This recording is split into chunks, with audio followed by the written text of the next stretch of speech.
অতিরিক্ত শুল্ক, অতিরিক্ত ভ্যাট আদায় করার জন্যই এই বাজেটটা ঘোষণা করা হয়েছে।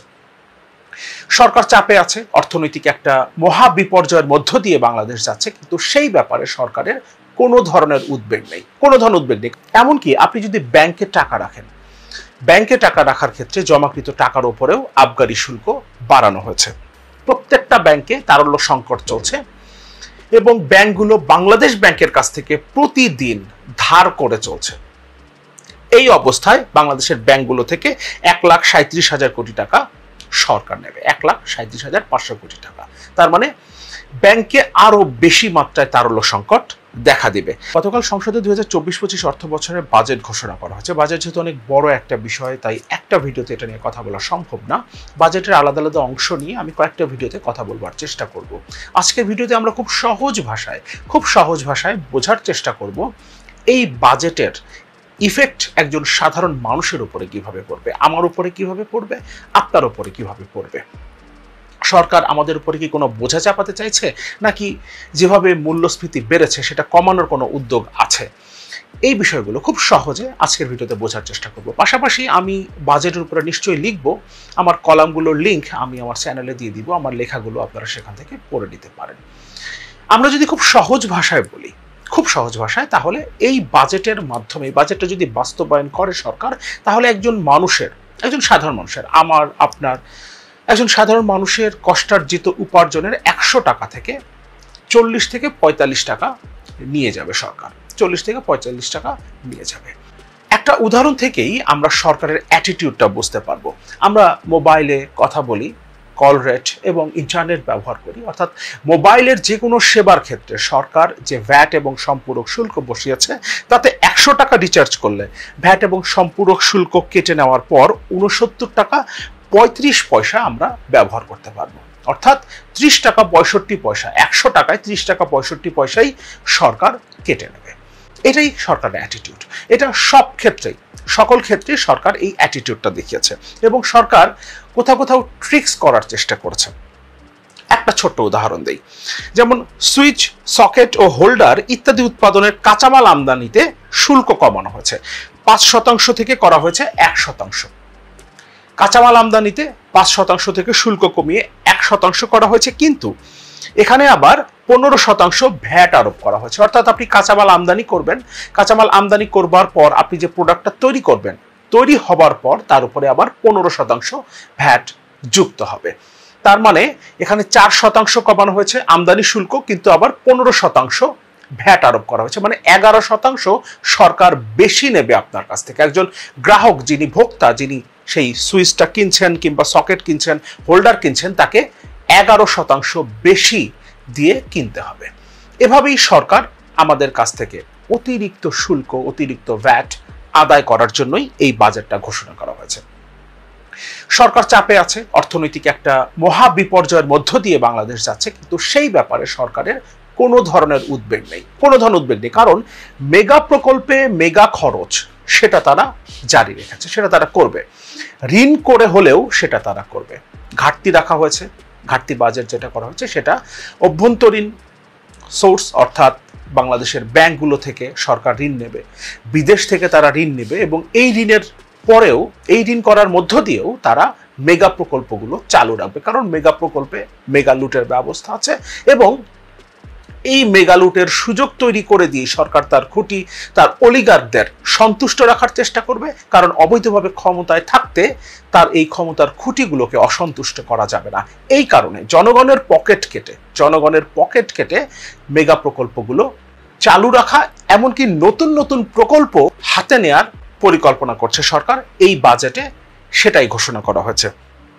এমনকি আপনি যদি ব্যাংকে টাকা রাখেন, ব্যাংকে টাকা রাখার ক্ষেত্রে জমাকৃত টাকার উপরেও আবগারি শুল্ক বাড়ানো হয়েছে। সরকারের আয় ব্যয়ের হিসাবটা আমরা একটু দেখি।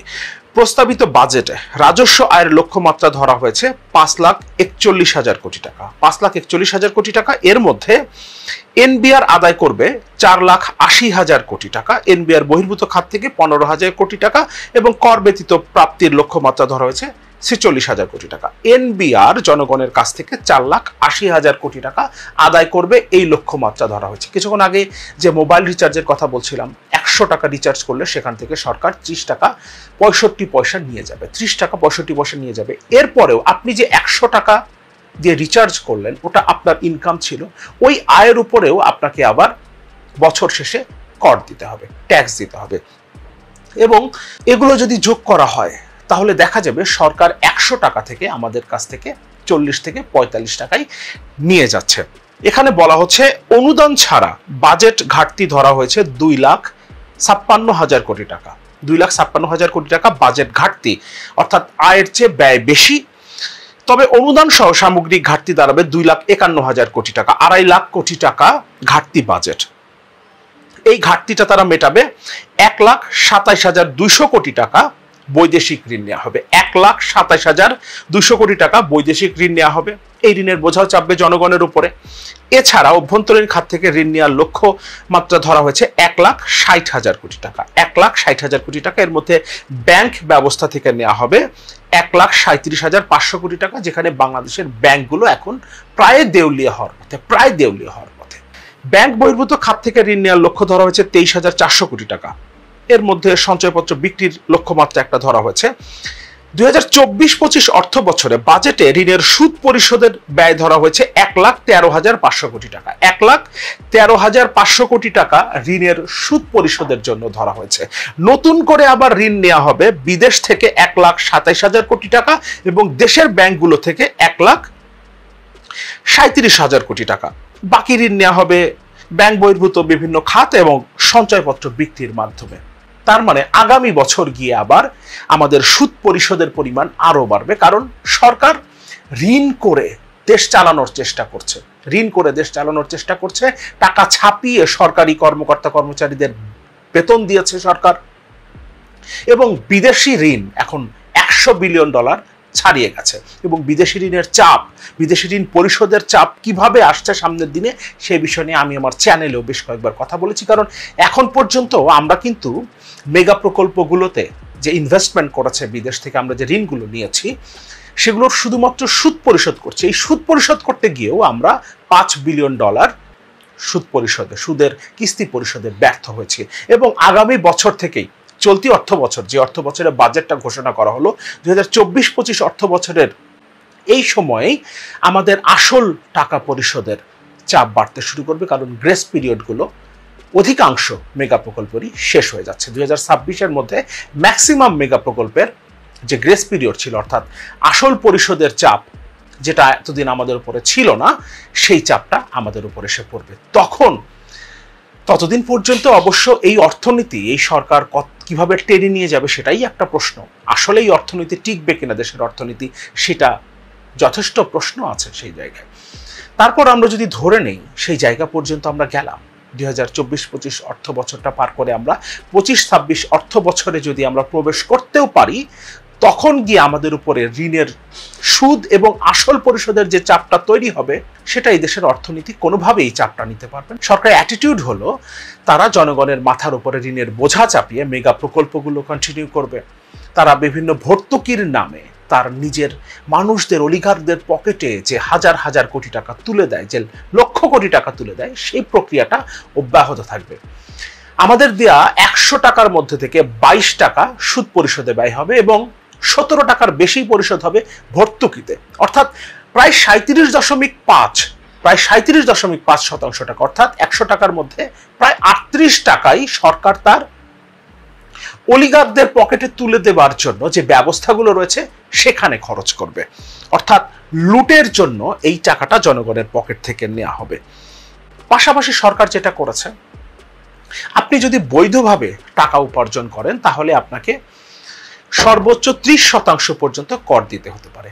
বৈধ আয়ের ক্ষেত্রে সর্বোচ্চ 30% পর্যন্ত আপনাকে কর দিতে হবে। কিন্তু আপনার কাছে যদি ব্ল্যাক মানি থাকে তাহলে আপনি 15% কর দিয়েই আপনার ব্ল্যাক মানি সাদা করতে পারবেন। কালো টাকা সাদা করার সুযোগ দেওয়া হয়েছে মাত্র 15% করের মাধ্যমে। কিন্তু আপনি যদি বৈধভাবে টাকা উপার্জন করেন সেক্ষেত্রে আপনাকে 30% পর্যন্ত কর দিতে হতে পারে। আপনার কাছে যদি অবৈধ সম্পদ থাকে, জমি, ফ্ল্যাট কিংবা যদি বাড়ি থাকে, সেখানেও আপনি সামান্য কিছু কর দিয়েই আপনি সেটাকে বৈধ করে নিতে পারবেন। এই সুযোগগুলো এই বাজেটে রাখা হয়েছে।